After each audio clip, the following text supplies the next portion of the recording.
देश की 16वीं जनगणना के लिए आज जारी होगी अधिसूचना। केंद्रीय गृह मंत्री अमित शाह ने रविवार को केंद्रीय गृह सचिव, महारजिस्ट्रार और जनगणना आयुक्त समेत अन्य वरिष्ठ अधिकारियों के साथ बैठक की। मीटिंग में जनगणना की तैयारियों को लेकर समीक्षा की गई। जनगणना के लिए 34 लाख का जनगणनाकर्ता और पर्यवेक्षक 1,30,000 जनगणना पदाधिकारी तैनात होंगे। 2 फेज में जनगणना होगी। पहले फेज में मकान, आवासीय स्थिति और संपत्ति का लेखा जोखा होगा, जबकि दूसरे फेज में व्यक्तियों की गिनती होगी। गुजरात के पूर्व सीएम विजय रूपाणी का आज राजकोट में अंतिम संस्कार। अहमदाबाद विमान हादसे में रूपाणी का भी निधन हुआ था। डीएनए जांच के बाद पूर्व मुख्यमंत्री का शव उनके परिजनों को सौंपा गया। आज राजकोट में दोपहर 3 बजे होगा अंतिम संस्कार। अहमदाबाद विमान हादसे की जांच के लिए उच्च स्तरीय समिति आज शुरू करेगी जांच। केंद्रीय गृह सचिव गोविंद मोहन की अध्यक्षता में गठित की गई 5 सदस्यीय समिति दोपहर 2 बजे होने वाली पहली बैठक में नागरिक उड्डयन और डीजीसीए के अधिकारी शामिल होंगे। अहमदाबाद विमान हादसे को लेकर पीएमओ की एक उच्च स्तरीय टीम पहुंची गुजरात। प्रधानमंत्री के प्रधान सचिव पीके मिश्रा की अध्यक्षता में गई टीम ने रविवार को घटनास्थल का मुआयना किया।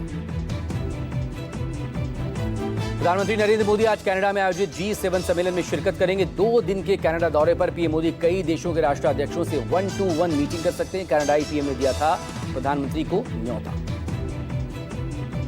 पीएम मोदी और साइप्रस के राष्ट्रपति निकोस क्रिस्टोडोलिडिस ने बिजनेस राउंड टेबल कार्यक्रम में शिरकत की। पीएम मोदी ने साइप्रस को अहम आर्थिक साझेदार बताया। पीएम ने कहा, $150 मिलियन तक पहुंच चुके द्विपक्षीय व्यापार को हम और ऊंचाई पर ले जाना चाहते हैं। पीएम मोदी ने साइप्रस के लिमासोल से होटल के बाहर भारतीय समुदाय से मुलाकात की। बच्चों को दुलार भी किया। इस दौरान भारत माता की जय के नारे गूंजे। 3 देशों की यात्रा के पहले पड़ाव पर रविवार की सुबह साइप्रस पहुंचे पीएम मोदी का जोरदार स्वागत हुआ। साइप्रस के राष्ट्रपति निकोस क्रिस्टोडोलिडिस ने एयरपोर्ट पर रेड कारपेट बिछाकर पीएम का स्वागत किया। पीएम मोदी विदेश दौरे के आखिरी पड़ाव में 18 जून को क्रोएशिया में होंगे। क्रोएशिया के दौरे पर जाने वाले पीएम मोदी भारत के पहले प्रधानमंत्री 19 जून को प्रधानमंत्री की स्वदेश वापसी होगी। पुणे के तलेगांव में इंद्रायणी नदी पर बना पुल ढह गया, 4 की मौत, 51 जख्मी। आला अधिकारियों की देखरेख में राहत और बचाव के काम जारी। इंद्रायणी नदी पर पुल ढहने की घटना जिला कलेक्टर जितेंद्र डूडी ने कहा, बचाव अभियान में 250 लोग काम कर रहे हैं। हम तब तक ऑपरेशन जारी रखेंगे जब तक पूरे इलाके को कवर नहीं कर लेते।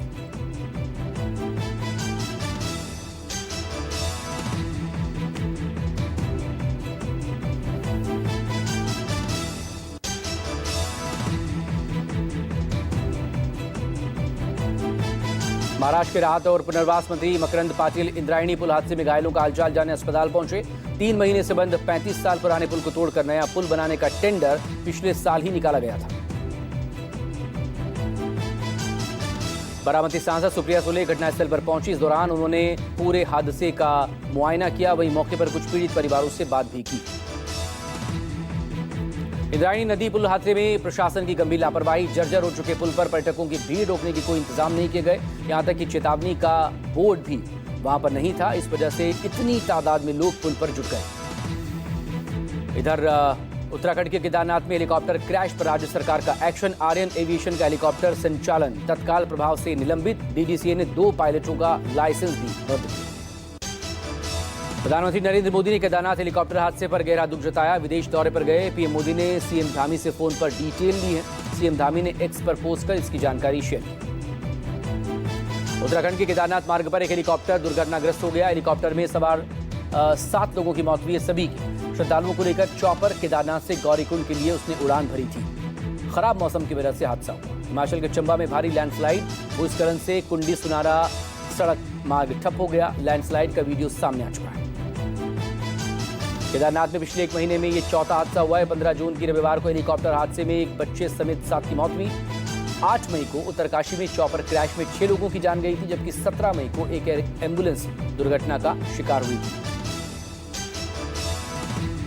Tehran university of medical sciences building पर इजराइल ने ड्रोन अटैक किया है। उजरत दोस्त अली हॉस्टल पर हुए हमले में 2 कश्मीरी छात्र हमीम खान और ज़ईम काजी जख्मी बताए जा रहे हैं। हॉस्टल खाली करवाकर छात्रों को पास के ही गांव रामसर में शिफ्ट किया गया। भारतीय छात्रों की सुरक्षा को लेकर विदेश मंत्रालय ने ईरान सरकार से अपील की है। भारतीय छात्रों को आर्मेनिया ले जाने की तैयारी। जम्मू कश्मीर के मुख्यमंत्री उमर अब्दुल्ला ने भी विदेश मंत्रालय से अपील की थी कि कश्मीरी छात्रों की सुरक्षा सुनिश्चित हो। इजराइल ने ईरान के पवित्र शहर मशहद एयरपोर्ट पर मिसाइल अटैक किया है। एयरपोर्ट पर रिफ्यूलिंग के लिए खड़े ईरानी एयरक्राफ्ट को निशाना बनाया गया। मशहद इजरायली बॉर्डर से करीब 2300 किलोमीटर दूर है।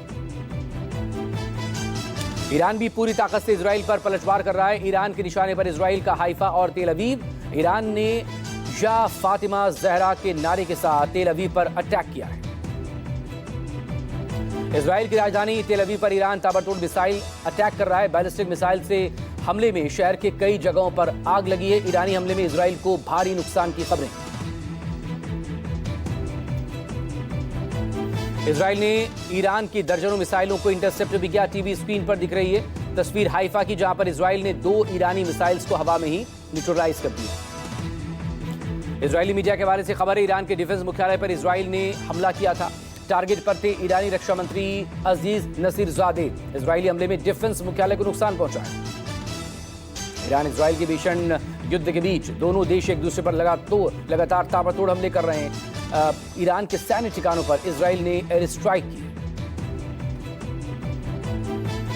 ईरान इजराइल के बीच जारी जंग में नया मोड़। न्यूज एजेंसी रॉयटर्स के 2 वरिष्ठ अमेरिकी अधिकारियों के हवाले से दावा, ईरान के supreme leader ayatollah Ali Khamenei को मारने का इजरायली प्लान को राष्ट्रपति ट्रंप ने रोका।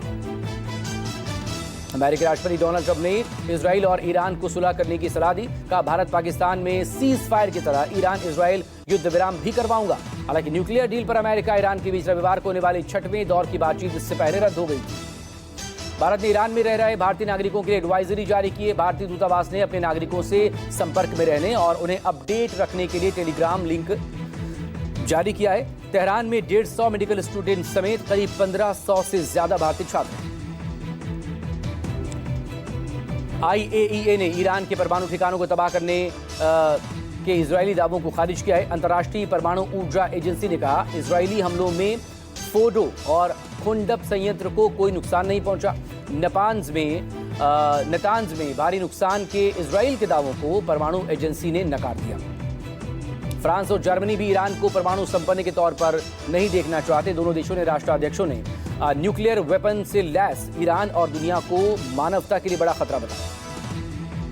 यूपी योगी सरकार ने कैलाश मानसरोवर जाने वाले श्रद्धालुओं को बड़ा तोहफा दिया। राज्य सरकार ने कैलाश मानसरोवर की यात्रा पर जाने वाले श्रद्धालुओं को 1-1 लाख रुपए देने का ऐलान किया।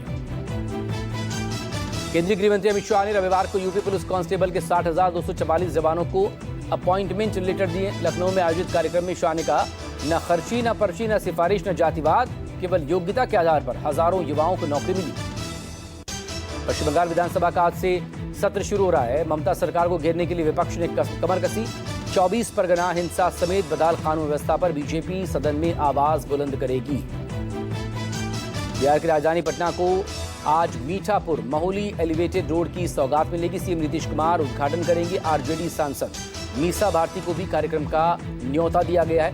एलिवेटेड रोड से साउथ पटना वासियों को राहत मिलेगी। मध्य प्रदेश के मुख्यमंत्री डॉक्टर मोहन यादव आज लाडली बहन योजना की 25वीं किस्त जारी करेंगे। जबलपुर में कार्यक्रम होगा।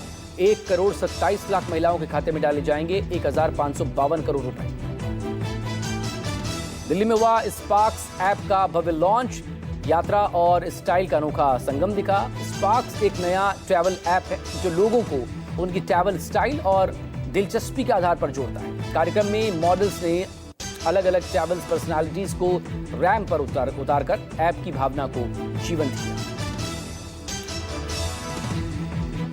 यूपी के मुख्यमंत्री योगी आदित्यनाथ का आज अंबेडकर नगर का दौरा। जिले को 1000 करोड़ से ज्यादा की विकास परियोजनाओं की देंगे सौगात। दिल्ली की मुख्यमंत्री रेखा गुप्ता ने रविवार को लुधियाना उपचुनाव के लिए प्रचार किया। लुधियाना पश्चिम सीट पर हो रहे उपचुनाव में बीजेपी ने जीवन गुप्ता को मैदान में उतारा है, जबकि आम आदमी पार्टी ने राज्यसभा सांसद संजीव अरोड़ा को टिकट दिया। बीएमसी चुनाव से पहले बीजेपी को बड़ा झटका लगा। मुंबई बीजेपी के कई पदाधिकारी आज उद्धव ठाकरे गुट में शामिल होंगे। उद्धव ठाकरे के घर मातोश्री में एंट्री होगी। उपराष्ट्रपति जगदीप धनखड़ आज पुडुचेरी यूनिवर्सिटी के कार्यक्रम में शामिल होंगे। उपराष्ट्रपति ने JIPMER के APJ अब्दुल कलाम ऑडिटोरियम में राष्ट्र निर्माण में पर्यावरणीय स्थिरता नामक एक विशेष कार्यक्रम में वो मुख्य अतिथि होंगे। अहमदाबाद विमान हादसे में मारे गए 80 शवों की पहचान हो चुकी। 27 शव उनके परिजनों को सौंपे गए। शव पहुंचाने के लिए 192 वाहन भी तैयार किए गए। शवों के साथ डेथ सर्टिफिकेट भी दिए जा रहे हैं। अहमदाबाद विमान हादसे में जान गंवाने वालों का आंकड़ा 275 तक पहुंचा। सबसे ज्यादा 33 लोग आनंद जिले